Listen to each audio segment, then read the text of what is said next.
go to today's question, let's check out A4's answer.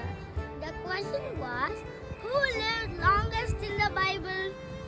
The answer is Methuselah. He lived 969 years.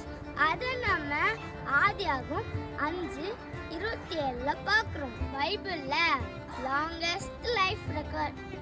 ஆனால் longest life மட்டும் இல்லை, அவரோட life நம்மளுக்கு ஒரு deep meaning சொல்லி தருது. அவரோட பேருக்கு ஒரு மீனிங் இருக்கு. என்ன தெரியுமா? இவன் மரித்தால் நியாய தீர்ப்பு வரும்ட்டு. அண்ட் இன்ட்ரெஸ்டிங்லி அவர் மரித்த வருஷம் தான் ஃப்ளட் டே வந்துச்சு. இது என்ன காட்டுதுன்னா, தேவன் இவ்வளோ வருஷமும் பொறுமையா இருந்து சான்ஸ் கொடுத்துட்டே இருந்தார். ஸோ லெசன் என்ன? காட் ஸ்லோ இல்லை, he is merciful and patient. நம்ம அந்த சான்சஸை மிஸ் பண்ணக்கூடாது அல்லது வேஸ்ட் பண்ணக்கூடாது.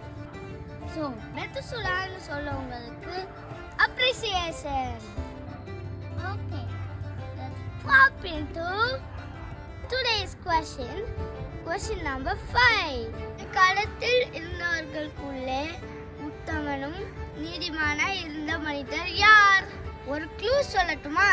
இவர் 100 வருஷம் நீதியை பிரசங்கித்தார்.